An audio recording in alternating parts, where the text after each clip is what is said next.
வணக்கம். நேற்று என்னோட டாக்டர் ஒரு புதுசாக அவங்களோட லைஃப்பில் ஒரு அடுத்த ஸ்டெப்பில் அடியெடுத்து வைக்கிறாங்க. ஸோ அவங்களுக்கு அந்த இடத்துக்கு அவங்க போய் அந்த வீட்டுக்குள்ள அந்த அந்த இன்ஸ்டியூஷன் நுழையும் போது என் ஒய்ஃபு லைவ் வீடியோ எடுத்து எனக்கு காமிச்சாங்க. அப்போ எங்கள் பெற்றவங்கிற முறையில் எங்கள் 2 பேர் கண்ணீர் பார்த்தீங்கன்னா கண்ணீர் வந்துச்சு.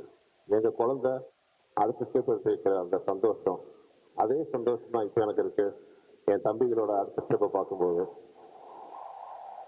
அதாவது ஒரு முதல்ல லைஃப் மேலே எந்த வித பயமும் இல்லாமல் தன் திறமையை மட்டுமே நம்பி ஒரு தன்னம்பிக்கையோட என் முன்னாடி வந்த இந்த 2 பேரும் இன்னைக்கு தனக்கு ஒரு ப்ரொடக்ஷன் ஹவுஸ் ஆரம்பித்து பல பேருக்கு கை தூக்கி கொடுக்குற நிலைமையில வந்திருக்காங்க போது உண்மையாகவே பெற்ற பொழுதும் பேருக்கும் தன் மகனை சான்றோன கேட்ட தாய்ங்கிற ஒரு சந்தோஷத்தில் தான் நான் இருக்கேன்.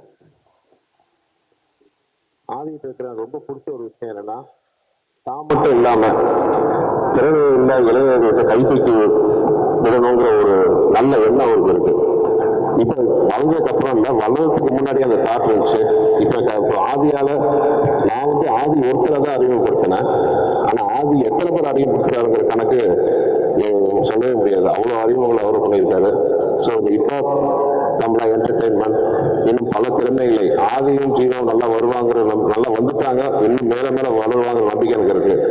அது இப்போ தமிழா என்டர்டெயின்மெண்ட் மூலம் பல திறமைசாலிகள் இளைஞர்களுக்கு கலைஞர்களுக்கும் சினிமா இண்டஸ்ட்ரிக்கு மியூசிக் இண்டஸ்ட்ரிக்கு வருவாங்கிற நம்பிக்கை எனக்கு இருக்கு.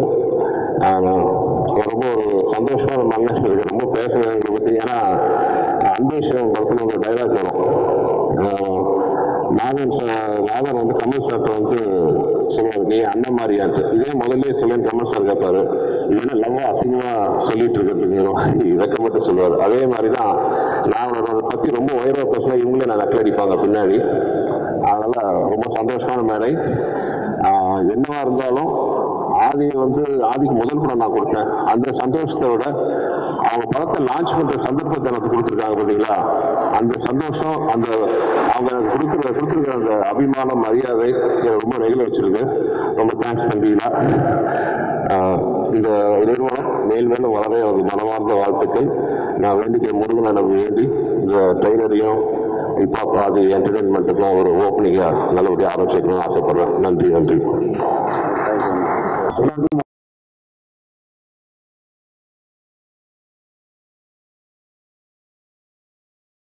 வணக்கம். நான் நட்டி நட்ராஜ். இந்த படத்தில் பேரில் தான் நடிச்சிருக்கேன். இதில் முக்கியமான ஒரு டைலாக் ஒன்று வரும், விச் இஸ் என் பேர் நட்ராஜ், நட்டியலேஸ் நட்ராஜ், என்ன எல்லாரும் கிங் மேக்கர்னு கூப்பிடுவாங்க. இது என்னுடைய கதை தான், ஆனால் இந்த படத்துக்கு நான் கதாநாயகன் கிடையாது அப்படின்னு ஒன்று வரும். அப்படி தான் இது ஸ்டார்ட் ஆகும். அண்ட் இந்த படத்தை நான் முதல்ல கதையை கேட்ட உடனே பிரமிச்சு போயிட்டேன். ஏன்னா இந்த வயசுல இப்படி ஒரு கதையை யோசிச்சு அதை எக்ஸிக்யூட் பண்றதுக்கு அது ரொம்ப கஷ்டமான ஒரு விஷயம் தெரிஞ்சும் இதை அட்டன் பண்ற ஹிப்ஹாப் தமிழா என்டர்டெயின்மெண்ட் அவங்க அந்த என்டையர் டீமுக்கு என்னோட மனமார்ந்த வாழ்த்துக்கள். அண்ட் சுந்தர்சி சார் டீம்லேருந்து பல பேர் வந்திருக்காங்க. இன்ஃபேக்ட் எல்லாம் அப்படிதான் சொல்லலாம், அங்கேருந்து வந்தேன், அவங்க கூட இருந்து வந்தவன் நானும். ஸோ இந்த மாதிரி ஒரு புது முயற்சிகளுக்கு எப்பவுமே முனைப்பா இருப்பாங்க. ரொம்ப அனுபவமான இந்த ஒரு அவுட்புட்டை நான் பார்க்கும்போது சந்தோஷமா இருந்தது. finest film, please do come and watch in theaters. அது உங்களுக்கு ஒரு புதிய அனுபவத்தை கொடுக்கும். All the very best to the entire team. Thank you so much.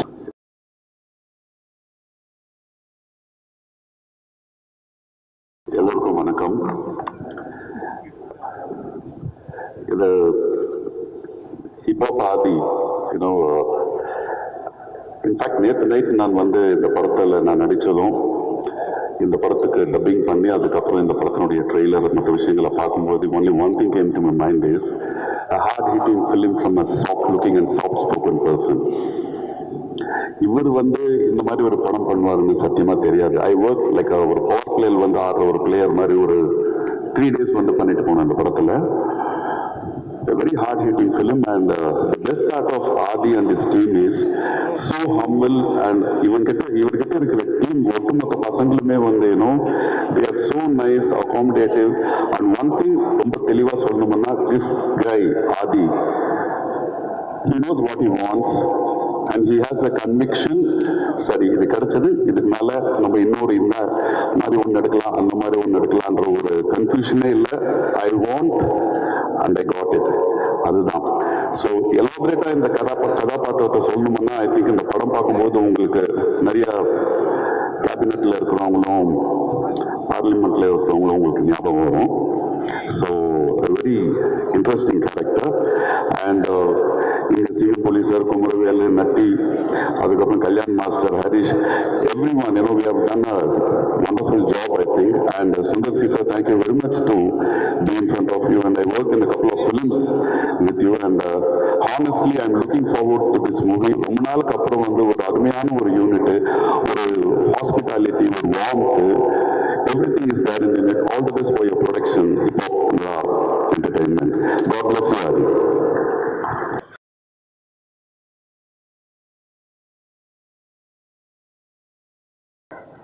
ஊடக நண்பர்கள் அனைவருக்கும் வணக்கம்.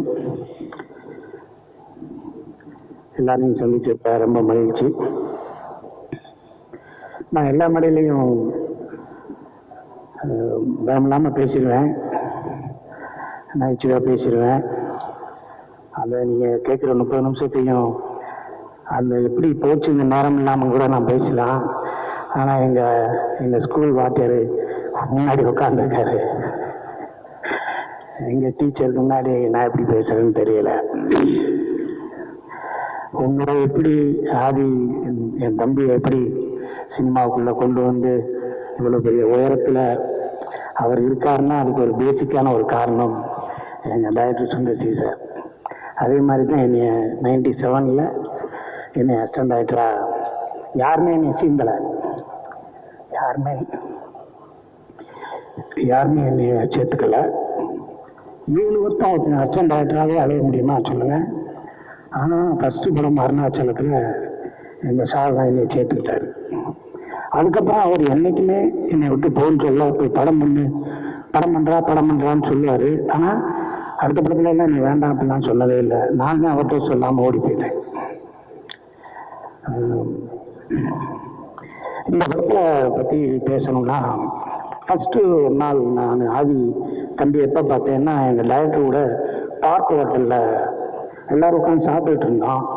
இப்போ கொஞ்சம் லேட் ஆகிடுச்சு, 1 மணி ஆயிடுச்சு. என்கிட்ட கார் இல்லை, அண்ணே நான் உங்களை இறக்கி விடுறேன் அப்படின்னாரு. என்னை கொண்டு வந்து 1:15 நைட்டு வீட்டில் கேகே நகரில் இறக்கி விட்டு போனார்.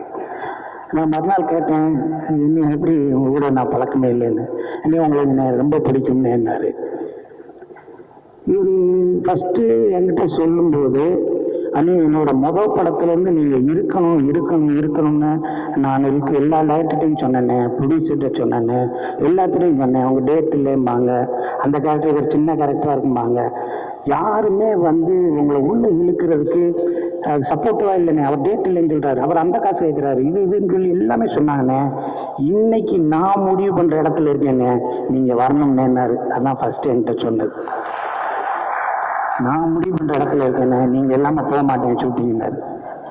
எல்லா பேரும் ஷூட்டிங் வந்தோம்னா டைரக்டர் அங்கே போய் ஸ்பாட்டில் போய் பார்ப்போம், அசோசியேட் சீன் சொல்லுவாங்க. ஃபஸ்ட்டு கேரவனில் வந்து உங்களுக்கு ஓகே வேணேன், காலையில் சாப்பாடு வந்துச்சா, ரூம் எப்படி இருக்குது, கம்ஃபர்ட்டாக இருந்துச்சா, வேறு எதுவும் பிரச்சனையானே இது கேட்டுக்கிட்டே இருப்பார். அப்புறம் நட்டி சார் நிற்கிறாரு, எல்லாருக்கும் பார்த்து நின்றுட்டே இருக்கையில் நான் எல்லோரும் கூட ஈஸியாக பழகிடுவேன், பேசிடுவேன்.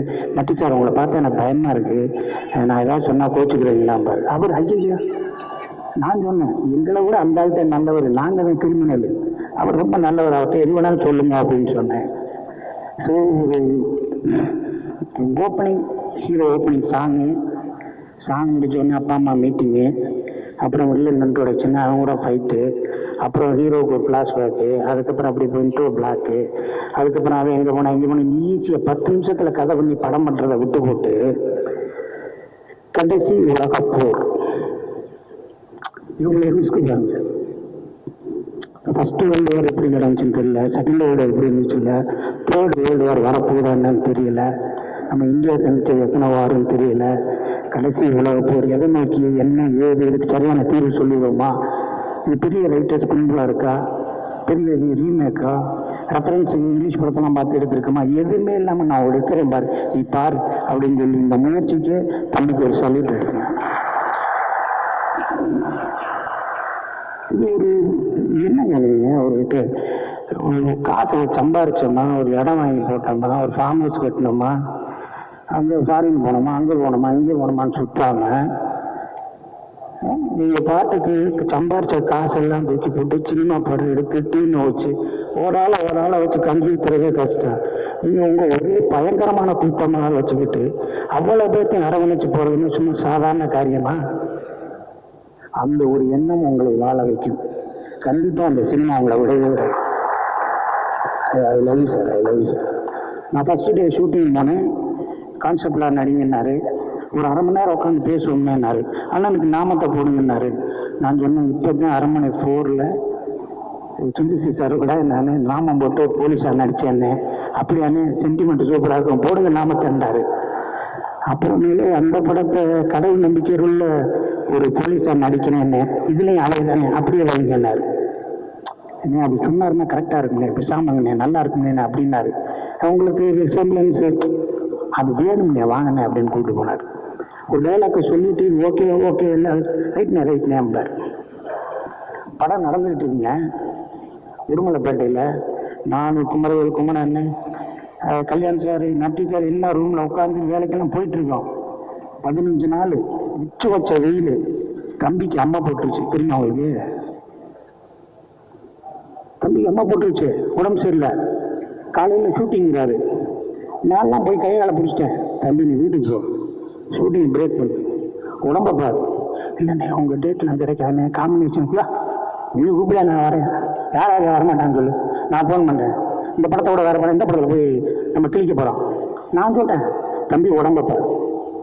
நீ இருந்தால் தானே எல்லாமே நடக்கும். நீ தானே கேப்டனு.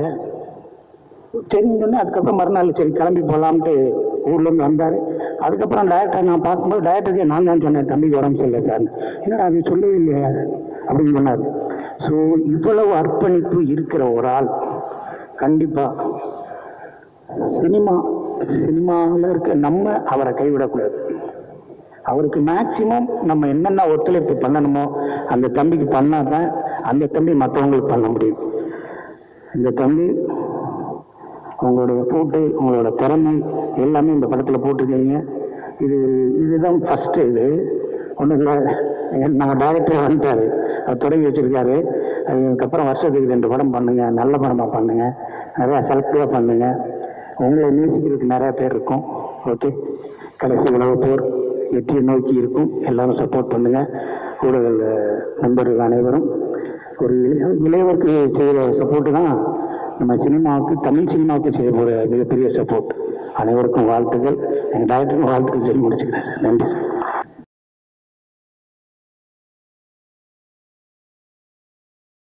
எல்லாருக்கும் வணக்கம்.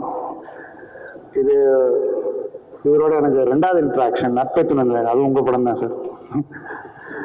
அதுக்கப்புறம் இந்த படத்தில் நான் கூட நடிக்கிறேன். நான் பார்த்த எல்லாரும் சொன்னது மாதிரி தான், நீங்கள் இசையமைப்பாளர், நடிகர் அவரை மட்டும் அறிமுகப்படுத்தலை, பண்பான இளைஞர்களை நீங்கள் அறிமுகப்படுத்திருக்கீங்க. அவரோட பண்பு என்னை ரொம்ப வியக்க வச்சுது. நான் டைரக்டர், ஆக்டர், கேமராமேன் எல்லாம் சீனியர் டெக்னீஷியன்ஸ், அவ்வளோ பேரையும் சேர்ந்து நடிக்க வைக்கிறது கூட ஒரு பெரிய விஷயம். ஆனால் அவங்க எல்லாரையும் இன்வால்வ் பண்ணி நடிக்க வைக்கிறது பெரிய விஷயம்.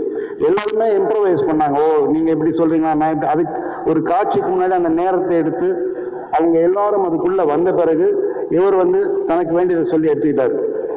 அது எனக்கு ரொம்ப ஆச்சரியத்தை கொடுத்தது. அவ்வளோ பெரிய ஸ்கேல். ஏன்னா எல்லாருமே இமேஜின் பண்ணணும், அங்கே குண்டு வெடிக்குது, இங்கே புல்லட் வரப்போகுது, அதுக்கு நகரணும், ஒருத்தருக்கு ஒருத்தர் கோஆர்டினேஷன் இருக்கணும். இதெல்லாம் எங்களையே அவர் செய்ய வச்சார், எங்களுக்குள்ளேயே பேசி. அந்த ஆளுமை நிறைய அனுபவம் உள்ள இயக்குநர்களுக்கு தான் வரும். அது இருக்கு, இயல்பாக இருக்கு. I really congratulate you and Jeeva. உங்களுடைய பயணம் மிகப்பெரிய பயணமாக இருக்க போகிறது. ஏன்னா சத்தம் இல்லாமல் சிரிச்சுக்கிட்டே இவ்வளோ பேரை ஹேண்டில் பண்ணுறது ரொம்ப கஷ்டம். நாங்களே பார்த்தோம், எங்கேருந்துடா ஓடி வரானுங்கன்னு பார்த்தா ஒரு கும்பல் ஓடி வந்துன்னு இருக்கும். அவங்க இருட்டிலேருந்து லைட்டுக்கு வருவோம், நாங்கள் எங்கேருந்து அங்கே போனோம். அவங்க விளையாட்டுத்தனமாகவே அதை ஹேண்டில் பண்ணி முடித்தாங்க. அது நான் இன்னமும் ஆச்சரியப்பட்டு கொண்டிருக்கும் ஒரு விஷயம். Thank you so much. All the best to you and Jeeva. Thank you.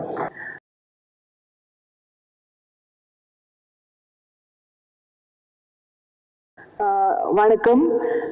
முதல்ல thank you Aadhi for making me a part of this film. இது ஆதி கூட என்னோட செகண்ட் ஃபிலிம்.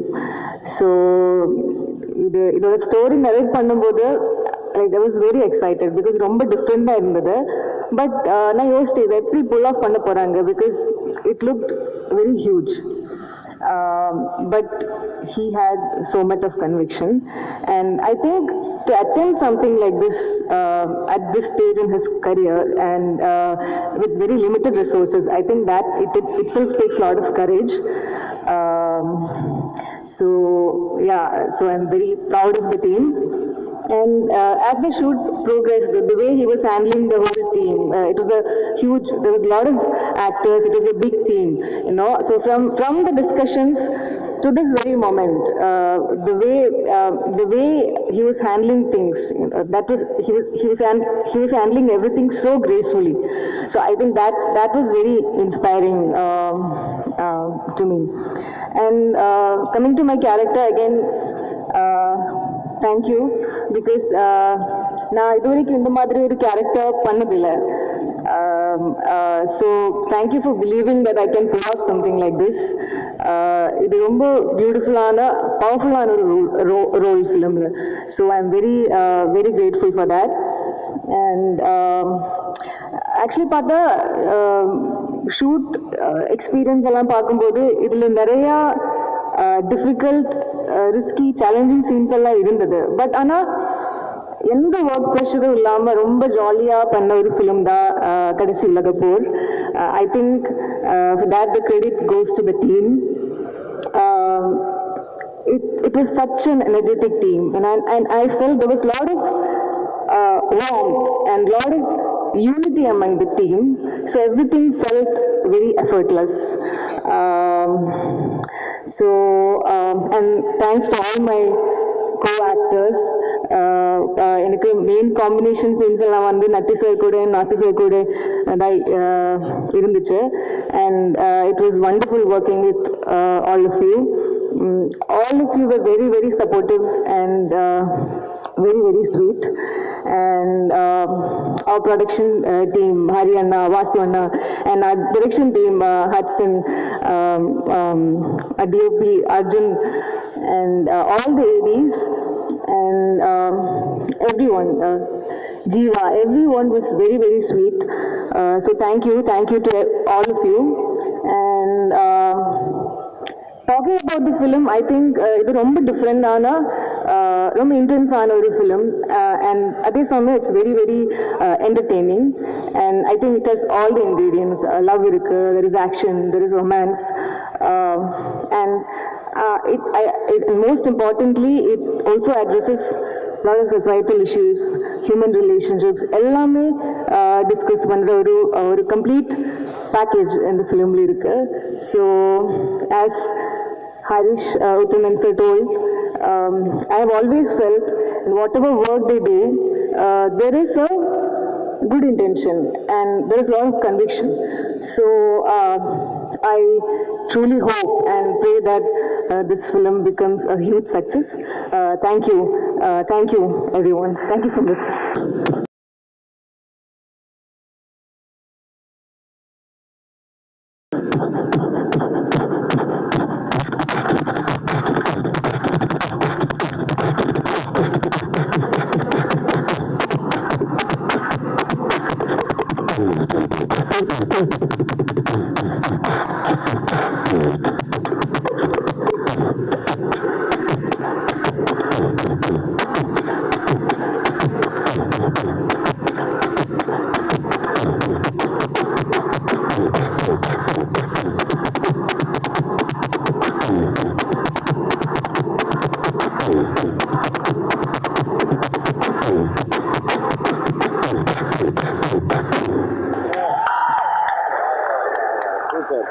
மாதிரி இதில்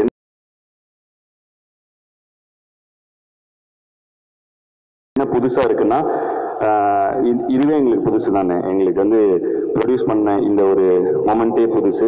இந்த படத்தில் என்ன, இந்த படத்தோட இதை ஒரு வரியில் சொல்லிடலாம். இதில் 10ஆம் நூற்றாண்டில் வாழ்ந்த சிவவாக்கியார் அப்படிங்கிற ஒரு சித்தருடைய கவிதை ஒன்று இருக்கு. கறந்த பால் முளை புகா, கடைந்த வெண்ணெய் மோர் புகா, உடைந்து போன சங்கினோசை உயிர்களும் உடற்புகா, உதிர்ந்த பூ முடிந்த காயும் மீண்டு போய் மரம் புகா, இறந்தவர்கள் பிறப்பதில்லை இல்லை இல்லை இல்லையே, கோயிலாவதேதடா குளங்களாவதேதடா, கோயிலும் குளங்களும் கும்பிடும் குலாமரே, கோயிலும் மனத்துள்ளே குளங்களும் மனத்துள்ளே, ஆவதும் அழிவதும் இல்லை இல்லை இல்லையே அப்படிங்கிற ஒரு 10ஆம் நூற்றாண்டை சேர்ந்த பாட்டு தான் இந்த படத்துடைய அடிக்கருத்து.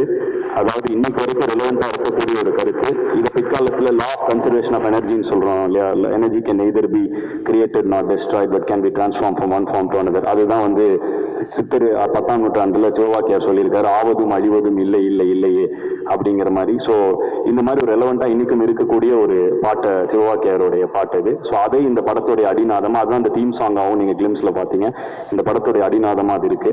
அண்ட் இந்த படம் முழுக்க முழுக்க இருக்கிற ரிசோர்ஸஸ் வச்சு எடுத்தாலும் நீங்க திரையில பார்க்கும்பொழுது பிரம்மாண்டமா இருக்குங்கிறத நாங்க பார்த்துட்டனால நாங்க நம்புறோம். பார்க்குற மக்களுக்கும் அது அப்படி இருக்கும்னு எங்களுக்கு நம்பிக்கை இருக்கு. அண்ட் ஆனால் வேற ஏதாவதுனா கேள்வி, நீங்க கேட்ட கேள்வி தான் என்ன புதுசா இருக்கு அப்படின்னா இதானே. படமே கொஞ்சம் தெரியல எப்படி இருக்கணும், மக்கள் பார்த்து தான் சொல்லணும். அவங்க சொல்றாங்க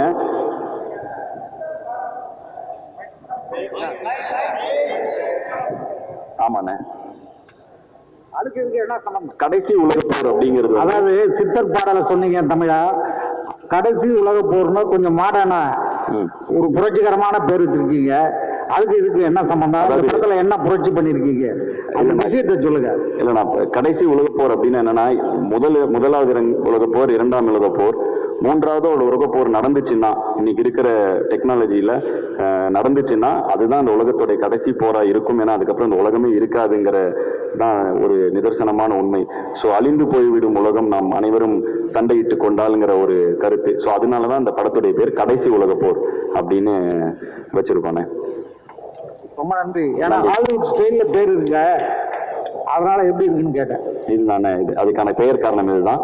அண்ட் இந்த படத்துல பாடின சிங்கர்ஸ் எல்லாரும் வந்திருக்காங்க, அவங்களும் மேடை கலைக்கிறேன், எல்லாரும் சேர்ந்து ஒரு படம் எடுத்துக்கலாம். மேடை வந்திருக்கிற சிங்கர்ஸ் எல்லாரும் ப்ளீஸ். சின்ன பொண்ணக்கா, கரிஷ்மா, மீனாட்சி இளையராஜா, கௌஷிக் கிருஷ், ராஜன் செல்லையா, ராகு. அண்ட் இந்த படத்துல என்னோட சேர்ந்து பாடல்கள் எழுதின விக்னேஷ் ஸ்ரீகாந்த் அவர்கள். விக்னேஷ் வந்து எனக்கு தெரிஞ்சு நான் தான் ஃபர்ஸ்ட் படம் வந்து போன படம் பண்ணாரு, வீரன்ல ஒரு பாட்டு எழுதினாரு. அவர் ரொம்ப பிடிச்சி போய் இந்த படத்துல அனைத்து பாடல்களும் நானும் அவர் தான் எழுதியிருக்கோம். ஸோ விக்னேஷ் ஸ்ரீகாந்த், இதுதான் இந்த படத்துடைய ராக்குக்கு தான் முதல் படம். ஒவ்வொரு படத்துலையும் யாராவது இண்டிபெண்டன்ட் ஆர்டிஸ்ட் இன்ட்ரடியூஸ் பண்ணுவோம். இந்த படத்துல ராக்கு இன்ட்ரடியூஸ் பண்ணியிருக்கோம். So very talented youngster. So Kaushik Krish என் கூட அடிக்கடி பண்ணிட்டு இருக்காங்க, கரிஷ்மா. உங்க மியூசிக்ல அந்த அம்மா எல்லாம் பாடி இருக்காங்களா? அண்ணா நானும் சின்ன பொண்ணாக்காவும் ஒரு காம்போனே. அந்த பாட்டுல ஒரு 2 வரையும் பாடி காட்டுங்க. கண்டிப்பாண்ணே. கண்ணமோடி நிக்க சொன்னா நிக்கணுமா, இல்ல கைய கட்டி நிக்க சொன்னா நிக்கணுமா, காலத்துக்கு ஏத்தபடி மாறணுமா, இல்ல வேட்டையாடி வேங்க இன்னும் ஓடணுமா, ஆல ஆல அடக்குற ஆல உடைக்கிறபடி நாங்க விளையாட, மேலே மேலே பறக்கணும் மேலே கழுகா மாறுவோம் மலை மேலே. பூம்பாஸ்டிக் வெட்டு 1 துண்டு 2. Thank you guys. அக்கா கூட தொடர்ந்து பண்ற எல்லா பாடல்களுமே எனக்கு ஹிட் அமைஞ்சிருக்கு. வேங்கமவன் ஃபர்ஸ்ட் பாட்டாகட்டும், இப்போ இதாகட்டும். ஸோ இதுதான் எங்க படத்துல வந்திருக்கு. சிங்கர்ஸ் எல்லாரும் இன்னும் ஒரு போட்டோ எடுத்துக்கலாம். டைரக்ஷன் டீம் இந்த பக்கமும், சிங்கர்ஸ் இந்த பக்கமும். ஸோ நாங்கள் எல்லாரும் கிட்டத்தட்ட ஒரே டீம் தான். இப்போ கான்சர்ட்டுக்கும் ஒன்றா தான் சுத்திட்டு இருக்கோம். ஸோ வந்துட்டு இப்போ இதுதான் எங்களுடைய team. And thank you all for coming. Sir இன்னொரு கேள்வி இருக்கா? ஓகே, கேட்கலாம், கேளுங்கண்ணே. போட்டோ எடுத்துக்கலாமாண்ணே? எங்க அடுத்து அவங்க காஸ்ட் அண்ட் குரூ கூடயும் போட்டோ எடுத்துக்கணும்னு ரொம்ப ஆசைப்பட்டாங்க. ஸோ அதனால அவங்க ஆசையும் அது நிறைவேற்றிடுறேன். கேள்வி இருந்தால் கேட்கலாம், நான் அப்படியே பதில் சொல்லிடுறேன். நேரமின்மை காரணமாக தான் டக்குன்னு முடிக்கிறோம். ஏன்னா ஒரு 10 நிமிஷம் தான் இருக்குன்னு சதீஷ் சொன்னாரு.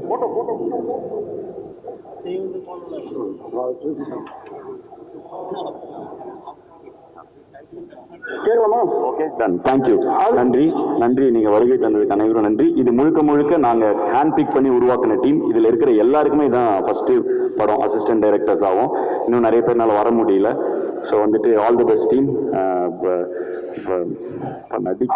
ஆதிஜி, அதாவது உங்க படங்கள்ல வந்து இது கடைசி உலக போர், நான் உங்க படங்கள்ல வந்து காதல் போர் நல்லா இருக்கும். இந்த படத்துல அது எவ்வளவு இம்பார்ட்டன்ட் இருக்குது? காதலும் இருக்குண்ணே படத்துல. காதலும் இருக்கு. அதை தாண்டி நிறைய விஷயங்கள் இருக்குண்ணே. ஆக்ஷன் இருக்கு. ஜானரா சொன்னா காதல் இருக்கு, ஆக்ஷன் இருக்கு, நிறைய விஷயங்கள் இருக்கு. அண்ட் வந்து படம் வந்து கொஞ்சம் டீப்பான ஒரு மீனிங் இருக்க ஒரு அட்டம்ப்டா எடுத்திருக்கோண்ணே. ஸோ நாங்களும் ரொம்ப ஆர்வலா எதிர்பார்த்துட்டு இருக்கோம் இதை ரசிகர்கள் எப்படி ரிசீவ் பண்ணுவாங்கிறது. லவ் இருக்குண்ணே. படங்கள்ல மொத்தம் 9 பாட்டு இருக்குண்ணே. ஆனா படத்துல எந்த பாட்டும் எல்லாமே பேக்ரவுண்ட் ட்ராக்காக தான் வருது. படத்துல எதுவுமே பாடல்களாக வரதில்லை. பட் ஆனால் படத்துல 9 பாட்டு இருக்கு. ஸோ அதுவே ஒரு வித்தியாசமான முயற்சி தான் எங்க கிட்ட இருந்து. ஏன்னா நாங்கள் பொதுவாக என் படத்துல நிறைய பாடல்கள் இருக்கும். ஸோ அதுவே ஒரு வித்தியாசமான முயற்சி தான். அதே மாதிரி இப்போ இந்த சித்தர் பாடல் கேட்ட பிறகுதான் இப்போ பாதி அந்த அந்த பாடல், அந்த மாதிரி பாடல்களை பார்த்து தான் இப்போ பாடல்களே பாடி இருக்கிறாரோ அப்படின்னு தோணுச்சு. நீங்க அந்த மெட்டை ஏற்ற இறக்கமா பாடினீங்கல்ல. நான் தொடர்ந்து இப்போ தமிழ்நாடு இயக்கத்தில் நாங்கள் தொடர்ந்து தமிழ் சார்ந்த விஷயங்கள் ஹிப்ஹாப்னாலும் ஹிப்ஹாப் தமிழானாங்க. ஸோ அதனால அங்கே பார்த்தீங்கன்னா பாரதியார் அவரே ஒரு பெரிய ரேப்பர் தான். ஸோ அவருடைய நடையிலுமே அந்த ரேப் இருக்கு. ஸோ தொடர்ந்து அந்த மாதிரி விஷயங்கள் இன்ஸ்பயர் ஆகி தொடர்ந்து நாங்கள் எங்களோட கலைப்படைப்பை கொடுத்துட்டு இருக்கோம். கண்டிப்பாக இந்த மாதிரி எல்லா தமிழ் இலக்கியங்கள் இருக்கிற விஷயங்கள்ல கண்டிப்பாக நாங்கள் இன்ஸ்பயர் ஆகி அதை புது வடிவத்தில் கொடுத்துட்டும் இருக்கோம். கண்டிப்பாக அதில் தான் இன்ஸ்பயரும் ஆகிறோம். அதே மாதிரி சுந்தர் சி சார் எப்போதும் உங்க படங்களை அதிகம் அவர் தயாரிப்பாரு. இந்த படத்தை நீங்களே தயாரிக்க காரணம் ஒரு சீஃப் கெஸ்டா வர காரணம் என்ன? ஏன்னா இதுல ஜாஸ்தி லாபம் எடுத்துலாம் நீங்க எடுத்துட்டீங்களா ப்ரொடியூசரா? ஆனால் லாபங்கிறது வந்து நான் அதை எல்லாத்தையும் தாண்டினேன். நான் வந்து ஒரு ஆர்டிஸ்ட். எனக்கு வந்து ஆர்ட்டை தொடர்ந்து பண்ணிக்கிட்டே இருக்கிறது ரொம்ப ஆசைன்னு. என்னோட ஆர்ட்டை எப்போ நான் இருக்கிறதுலே ஃப்ரீயாக பண்ண முடியும் அப்படின்னா வந்து நானே அதை கிரியேட் பண்ணி நானே. ஏன்னா வந்து ஒரு ப்ரொடியூசர்னா அவருக்கு வந்து ஒரு கன்ஸ்ட்ரெயின்ட் இருக்கலாம். எனக்குன்னு ஒரு மார்க்கெட் இருக்கு, அதுக்குள்ள படம் எடுக்கணும், அந்த மாதிரி கன்ஸ்ட்ரெயின்ட் இருக்கலாம். அதே மாதிரி ஒரு டைரக்டர்னா அவருக்கு ஒரு தாட் இருக்கும், நான் இதுக்கு தான் செட் ஆவேன்னு. ஸோ இது எல்லாமே சேர்ந்து நாங்களே பண்றப்ப நாங்கள் எங்கள் மேலே வைக்கிற நம்பிக்கையை எங்கள் ரசிகர்களுக்கு நான் கொண்டு போய் சேர்க்கணுங்கிற கருத்தை எந்த ஃபில்டரும் இல்லாமல் கொடுக்க முடியுதுன்னு. ஸோ அதனால வந்துட்டு இது லாபத்துக்காக பண்ணணும்னா இது மிகப்பெரிய ரிஸ்க்குண்ணே. இந்த படம் என்னோட எல்லா ஃபார்மேட்ல இருந்தும் உடைச்சு ஒரு படம் பண்ணியிருக்கோம். ஸோ அதனால அப்படி பார்த்தா அதுக்கான இது இல்லைண்ணே. நாங்கள் வந்து அதான் இருக்கிற எல்லா ரிசோர்ஸஸையும் போட்டு ஒரு படத்தை எடுத்துட்டோன்னே. இதுல இருந்து வந்தா அடுத்து திரும்பவும் படம் எடுப்போம். அந்த மாதிரி இதில் தான் இருக்கும். ஏன்னா நாங்கள் வந்து எல்லாருக்கும் தெரிஞ்சதான் நீங்கள் எங்களை இங்கேருந்து பார்த்துட்டு இருக்கீங்க எல்லாரும். ஸோ கொஞ்சம் கொஞ்சமாக படிப்படியாக தான் வளர்ந்துட்டு இருக்கோம். எங்களால் ஒரு படத்தை எடுக்க முடியுங்கிற அளவுக்கு பொருள் சேர்ந்த உடனே அதை எல்லாத்தையும் போட்டு ஒரு படத்தை எடுத்துட்டோன்னே. அண்ணன் தான் முதல் ஆசீர்வாதம் பண்ணார் எங்களுக்கு, எதிரா தம்பி அப்படின்னு. ஸோ வந்து என்னை எப்படி வந்து ஆரம்ப காலகட்டத்தில் பொடி பையனா வந்தப்போ வந்து பாட்டு பண்ணிடுவியாடா, தருணம் போலவினா என்னன்னு தெரியுமாங்கிற மாதிரி இன்னி வரைக்கும் அண்ணன் கரெக்டாக பண்ணிட்டு ஆல் த பெஸ்ட் அப்படிங்கிற ஒரு இதில் இருக்காரு. ஸோ அண்ணனோட வாழ்த்து என்னைக்குமே என்கிட்ட எனக்கு இருக்குன்னு. என் பசங்களோட நட்பு இருக்கு, எனக்குள்ள நம்பிக்கை இருக்கு. அதனால வந்து தொடர்ந்து ஹிப்ஹாப் தமிழ் என்டர்டெயின்மெண்ட் மூலமா தமிழ் சினிமாவுக்கு பிரம்மாண்டமான படங்களை நாங்கள் கொடுத்துட்டே இருப்போம் அப்படிங்கிறதுல எங்களுக்கு ஒரு நம்பிக்கை இருக்குன்னு. அதுக்கு இந்த படம் கண்டிப்பாக வெற்றி அடையுங்கிறத நாங்கள் நம்புறோன்னே. இதை வந்து 20ஆம் தேதி மக்கள் தியேட்டர்ல பார்க்கும்பொழுது அதோட ரிசல்ட் தெரிஞ்சிடணும். அதுக்கு நாங்களும் அவளை காத்துக்கிட்டு இருக்கோன்னே. அண்ட் தொடர்ந்துனே உங்க எல்லாத்தோட சப்போர்ட்டும் கண்டிப்பா எங்களுக்கு வேணும். அதே மாதிரி நீங்க கோயம்புத்தூர்காரரு, ஆனா மவுண்ட் ரோட்ல குண்டு வைக்கணும்னு ஏன் அவ்வளவு பார்த்தா வந்தோன்னா ட்ரெய்லரு மவுண்ட் ரோடே பிளாஸ்ட் பண்றீங்களே, என்ன நோக்கம் அது? ஆனா ஒரு போர் நடந்தா என்ன ஆகும் அப்படிங்கறதான் படத்துடைய கதனை. ஸோ ஒரு கடைசி ஒரு உலக போர் ஆரம்பிச்சா என்ன நடக்க போகுது அப்படிங்கறதான் படம். ஸோ இந்த படத்துல நிறைய விஷயங்கள் இருக்குண்ணே. அது பாக்குறப்ப அதோட சுவாரஸ்யம் இன்னும் நல்லா இருக்கும். படம் வந்தோடனே இது எல்லாமே டோட்டலா புரிஞ்சிடனே. சார் படத்தை நீங்க தான் ஓனா ரிலீஸ் பண்றீங்களா? ஆமாண்ணே. டென்ட் கோட்டாவும் சிம்பா ப்ரொடக்ஷன்ஸும் அவங்க ஓவர்சீஸ் வாங்குறதுக்காக வந்தாங்கண்ணே. படம் பார்த்து அவங்களுக்கு ரொம்ப பிடிச்சி போயிடுச்சு. ஸோ தமிழ்நாடு தேட்டருக்கும் அவங்களே எடுத்துக்கிட்டாங்க. அண்ட் சேட்டலைட் டிஜிட்டல்லாம் முடிஞ்சுதுண்ணே. ஸோ எங்களால் என்னென்ன இருக்கோ எல்லாத்தையும் வச்சு ரிலீஸ் பண்ணுறோன்னே. இப்போ நாங்கள் தானே பண்ணுறோம் எல்லாமே. சார் இப்போ நீங்கள் இசையமைச்சது ஈஸியாக இருந்ததா, டைரக்ட் பண்ணது ஈஸியாக இருந்ததா, படம் எடுக்கிறது ஈஸியாக இருந்ததா? எல்லாமே ஈஸியாக தானே இருக்கு. உங்களுக்கு எனக்கு ரொம்ப பிடிச்சிருக்கு. அதனால பிடிச்சி பண்ற எல்லா விஷயம் ரொம்ப ஈஸியா இருக்குண்ணே. வாழ்த்துக்கள், வாழ்த்துக்கள். ரொம்ப நன்றிங்கண்ணே. ஐபிஎலுக்கும் இதுக்கும் சம்பந்தம் இருக்குங்களா கதைக்கும்? இல்லைண்ணே, ஐபிஎல்ங்கிற ஒரு விஷயத்துக்கும் இதுக்கும் இல்லை. இது உலகத்தில் என்ன நடக்குதோ அனைத்துக்கும் இதுக்கும் சம்பந்தம் இருக்குண்ணே. உலக அரசியலும் இருக்கு, எல்லாம் இது இருக்கு. நடிகர் ஆனதுக்கப்புறம் இந்த படம் விட்டு கொடுத்ததுக்கப்புறம் ப்ரொடியூசராக மாறுவாங்க. ஸ்டார்டிங் மியூசிக் டைரக்டர், அப்புறம் நடிகர், பேர் வந்து உலக போர்னு வச்சிருக்கீங்க, எல்லாத்தையும் கடந்துட்டீங்க. அடுத்தது என்ன, அரசியலுக்கு வர போறீங்களா? இல்லைண்ணே, நான் ஒரு கலைஞன். நான் வந்து ஏன் வந்து படம் ப்ரொடியூஸ் பண்ணேன்னா அதுக்கான பதில் தான் சொன்னேன். என்னோட கலையை வந்து மக்கள்கிட்ட கொண்டு போய் சேர்க்கறதுக்கு எவ்வளோ முடியுமோ, எவ்வளோ ஃபில்டர்ஸ் கம்மியாக முடியுமோ, நான் நினைச்சதை என்னால் கொண்டு போய் சேர்க்க முடிய இந்த நிறுவனம் எனக்கு உதவியாக இருக்குண்ணே. அது போக இந்த நிறுவனம் மூலமாக கிட்டத்தட்ட நாங்கள் இன்னைக்கு வந்து ஒரு 2 பேர் வந்தோண்ணே, 2 பேர் ஆரம்பித்தோம். இன்னைக்கு கிட்டத்தட்ட 110 பேர் பக்கத்தில் நாங்கள் வேலை பார்த்துட்டு இருக்கோண்ணே. ஸோ அதனால் இது எனக்கு இன்னும் சந்தோஷமாக இருக்குது. ஏன்னா என் பசங்க அன்றைக்கெலாம் என் கூட இருந்த பசங்க, நாங்கள் இண்டிபெண்டன்ட் மியூசிஷியனாக இருந்தப்போ நிறைய பேர் வந்து அதுக்கான வாய்ப்பு இல்லாமல் அங்கே சஸ்டெயின் பண்ண முடியாமல், இன்ஃபேக்ட் நாங்களே அண்ணனை பார்க்கலன்னா எப்படி சஸ்டெயின் பண்ணியிருப்போம் தெரியல. நாங்கள் இண்டிபெண்டன்ட் ஆர்டிஸ்டாக இருக்கிறதுக்கு இன்னைக்கு மார்க்கெட் இருக்குது, அன்றைக்கி அப்படி எதுவுமே கிடையாது. ஸோ அந்த இடத்துல 2 பசங்க கனவோடு வந்திருக்கோம். அந்த டைமில் எங்கள் கூட இருந்த பசங்களெல்லாம் எங்களுக்கு ஒரு பிளாட்ஃபார்ம் அமைச்சு கொடுக்க முடியல. இன்றைக்கி இந்த இப்போ தமிழ் என்டர்டெயின்மெண்ட் மூலமாக எங்கள் கூட ட்ராவல் பண்ண எல்லா பசங்களும், கிட்டத்தட்ட ஹட்சன் எங்கள் கோ டைரக்டர், அவர் தான் டைரக்ஷன் டீம் ஃபுல்லாக அவர் தான் ஹெட் பண்ணுவார். ஸோ எங்களோட சிஸ்டமே கொஞ்சம் வேறு மாதிரி, பொதுவான சினிமா சிஸ்டமாக இல்லாமல் கொஞ்சம் ஒரு க்ளீனாக ஒரு கம்பெனி ஃபார்மேட்டில் நடத்திட்டு இருக்கோம். ஸோ ஹட்சன் தான் ஹெட் பண்ணுறாரு. ஹட்சன் வந்து எனக்கு 12 வருஷமாக தெரியும். அவர் ஒரு இண்டிபெண்ட் பிபாய், அவர் அதாவது பிரேக் டான்சர், பிபாய், ஒரு கொரியோகிராஃபர், ஒரு டான்ஸ் கிளாஸ் நடத்திட்டு இருந்தார். இந்த படம் ஆரம்பித்து ப்ரொடக்ஷன் ஆரம்பித்தோன்னே வாங்க படம் ஆரம்பிச்சிட்டேன் வாங்கன்னு. ஸோ இது மாதிரி ஒவ்வொரு ஃபீல்டில் இருக்கவங்க எல்லாருமே, அஜய் வந்து சிஏ, அவன் வந்து ஒரு சார்ட்டர்ட் அக்கௌண்டன்ட்டு. ஸோ இந்த மாதிரி எந்தெந்த நண்பர்கள் எங்கெங்கெல்லாம் ஜேபி வந்து என் ஃபேன் கிளப் இன்டர்ன்ஷிப் ப்ரோக்ராம் மூலமாக வந்தான். ஸோ இப்படி எங்கெங்கே யாரை பார்த்தனோ அந்த நண்பர்களுக்கெல்லாம் ஒரு இடம் கொடுக்க இந்த நிறுவனம் எனக்கு உதவியாக இருக்குண்ணே. அவ்வளோதான் இதில் விஷயம். இல்லை இதில் இன்னொன்று, படிப்பு முக்கியம் தான். நீங்கள் சொன்னது எல்லாம் படித்தவங்க தான். ஆனால் சினிமாவை நோக்கி வரவங்க முக்கால்வாசி பேர் படிப்பு இல்லாதவங்க தான் வராங்க. ஸோ அந்த மாதிரி படிப்பு இல்லாமல் வந்தாலும் சேர்த்துக்கிறதுக்கான வாய்ப்பு இருக்கா? ஆனால் படிப்புங்கிறது வந்து நம்ம குழப்பிக்க வேணாம். ரொம்ப சிம்பிள். திறமை இருக்கும் பொழுது எல்லாருக்குமே இது படிப்புங்கிறது வந்து டிகிரியோ அது கிடையாது. படிப்புங்கிறது நம்ம கற்றுக்கொள்ளும் எல்லா விஷயங்களும் தான். ஸோ வந்து படிப்பு நம்மளை பண்படுத்தும். ஸோ ஒருத்தரை வந்து எத்தனை படிச்சிருக்காங்கிறத வச்சு அவங்கள நம்ம திறமையை எடை போட முடியாது. அனைவருக்கும் வாய்ப்பு உண்டு. ஆனால் நான் அடிக்கடி சொல்றது என்னன்னா, படிச்சுட்டா அது பின்னாடி இருக்கிற டெர்மினாலஜியும் அதோட பேசிக்கும், அது எப்படி அந்த ப்ராசஸும் நம்ம கற்றுப்போம். ஸோ அப்படி கற்றுக்கும் பொழுது நம்மளுக்கு வந்து எந்த இடத்துலையுமே கை கட்டியோ தலை குனிந்தோ அவுட் ஆஃப் த வே போய் எதுவும் பண்ண தேவையில்லை. தலை நிமிர்ந்து இருக்கலாம். இப்போ எனக்கு இது தோத்துச்சுன்னா நான் காலேஜில் போய் ப்ரொஃபஸராக, இது எனக்கு இந்த சினிமா கெரியரே இப்போ எனக்கு இது சரி, இதெல்லாம் காலேஜில் ப்ரொஃபஸராக போகணும். எனக்கு எந்த ஒரு இதுவும் இல்லை. என்கிட்ட என் படிப்பு இருக்குது. அது எனக்கு என்றைக்குமே நம்பிக்கை கொடுக்கும். நான் தலை நிமிர்ந்தே இருப்பேங்கிற தன்னம்பிக்கை என் படிப்பு எனக்கு கொடுக்குது. அதனால எல்லாரும் படிங்கன்னு என்னோட ரசிகர்களுக்கு தொடர்ந்து அதை நான் சொல்லிட்டு இருக்கேன். அவ்வளோதான் அதில் விஷயம். டெக்னாலஜி வளர வளர அழிவு கண்டிப்பாக இருக்குன்னு நீங்கள் நினைக்கிறீங்களா? இருக்கலாம். இந்த படத்துல அது மாதிரி ஒரு விஷயம் இருக்கு. டெக்னாலஜி 2 வகையாக யூஸ் பண்ணலாம். அது ஒரு தீக்குச்சி தான். பத்துச்சுன்னா தீக்குச்சி வச்சு வெளிச்சமும் கொடுக்கலாம், ஊரையும் அழிக்கலாம். ஸோ டெக்னாலஜி நம்ம எப்படி யூஸ் பண்ண போறோங்கிறத வச்சு தான் அதுக்கான பதில் இருக்கு. ஸோ நான் வந்து அதுக்கான அப்படி அழிஞ்சிடக்கூடாதுன்னு நினைக்கிறேன். அது இருக்கா இல்லையான்னு நீங்களும் தான் சொல்லணும். இல்லை, 3ஆம் உலகப் போர் வந்து வாட்டரில் வரும்னு சொல்லியிருக்காங்க. 3ஆம் உலகப் போர் வாட்டரில் தான் வரும்னு சொல்லியிருக்காங்க. பட் ஆனால் நீங்கள் வந்து கடைசி உலகப் போர் டெக்னாலஜி தான் ஸ்டார்ட் ஆக போகுதுன்னு சொல்ல வந்திருக்கீங்க. ரெண்டுக்கும் டிஃப்ரெண்ட். இல்லை, இது படம் பார்த்துட்டீங்கன்னா இன்னும் சூப்பராக புரியும் உங்களுக்கு. ஓகே, லாஸ்ட் வருஷம். ஓகே, கான்செப்ட் கூட இப்போ 2-3 நாள் முன்னாடி நடந்தது. அது கூட ஏதோ பசங்க சண்டே ஆயிடுச்சுங்க. இது வரைக்கும் உங்க கான்செப்ட்ல அந்த மாதிரி நடக்கவே இல்லை. ஆனால் இது வரைக்கும் கான்செப்டே நடக்கவே இல்லை. கோயம்புத்தூர்ல 2-3 நாள் முன்னாடி நடந்தது உங்களுக்கு. அப்போ அங்க வந்து காலேஜ் பசங்க அடிச்சுக்கிட்டாங்க. அது ஒரு 200 பேர் இருக்கு, ஒரு 20,000 பேர் இருக்கிற இடத்துல 25,000 பேர் வந்தாங்கண்ணே அந்த கான்சர்ட்டுக்கு. அதில் டான்ஸ் ஆடுறப்ப ஒருத்தருக்கு ஒருத்தர் இடிச்சுக்க, ஏன்னு ஒரு ஒரு ஒரு திருவிழாவில் நடக்கிற மாதிரி என்ன இடிச்சிட்ட அப்படின்னு இது பண்ண, உடனே சண்டை போட்ட அந்த 10 பேரை உடனே வெளில அனுப்பிச்சாச்சு. அது அங்கே நடந்த மீதி 19,000 பேருக்கும் தெரியாது அப்படி ஒரு விஷயம் நடந்ததுன்னு. பட் அதை வந்து நீங்கள் இப்போ இதில் போடுறதுக்கு அப்புறம் தான் எனக்கே அப்படி ஒரு விஷயம் நடந்தது தெரியும். ஸோ அந்த மாதிரி தான். அதுக்கப்புறம் நான் கேட்டேன் என்ன ஆச்சுன்னு. ஒரு 10 பசங்க அடிச்சுக்கிட்டு இருந்தாங்க. அப்படியே அவங்கள எனர்ஜியில் என்ஜாய் பண்ணுறப்போ ஒன்று நடக்கும்ல. ஸோ அப்படி அவங்க 10 பேரை வெளியில் அனுப்பிட்டோம் அப்படின்னாங்க. ஸோ அவ்வளோதான் அதோட விஷயம். அதில் ஒரு எதுவுமே பெரிய எதுவுமே அப்படி ஒரு பயப்பட வேண்டிய விஷயம் எதுவுமே இல்லை. தொடர்ந்து உங்களுடைய ஆல்பம் சாங் தான் எல்லாமே எதிர்பார்க்கறது. இப்போ நீங்கள் ப்ரொடக்ஷனில் வேற இறங்கிட்டீங்க.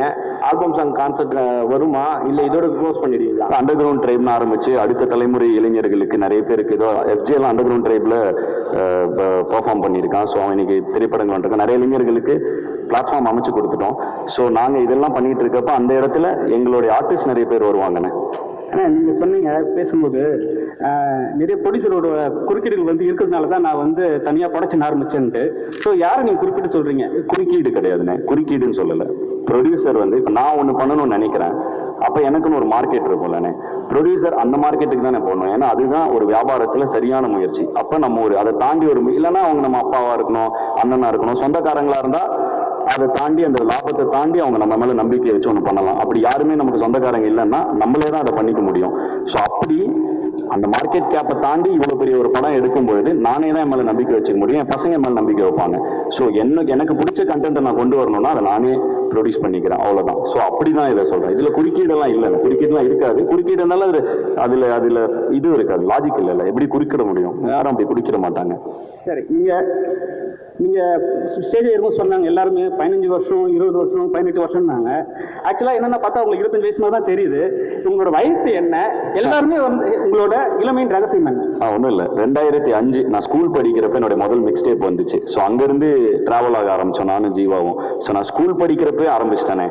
எனக்கு மேடைகளும் வாய்ப்பும் இல்லை, ஏன்னா எனக்கு யாரையும் தெரியல. நான் சென்னைக்கு வரதுக்கே அங்கேருந்து நான் காலேஜ் முடிச்சு எனக்கு காசு சேர்க்கறதுக்கே டைம் ஆயிடுச்சு. அதுக்கப்புறம் தான் என்னால் சென்னையை கிளம்பி வர முடிஞ்சுது. ஸோ சென்னை வந்து ஒரு 4 வருஷம் கஷ்டப்பட்டதுக்கப்புறம் தான் எனக்கு லக்கிலி அண்ணனை மீட் பண்ணுற வாய்ப்பு கிடைச்சி. சுந்தரண்ணா வந்து எனக்கு ஒரு இசையமைப்பாளர் வாய்ப்பு தராரு.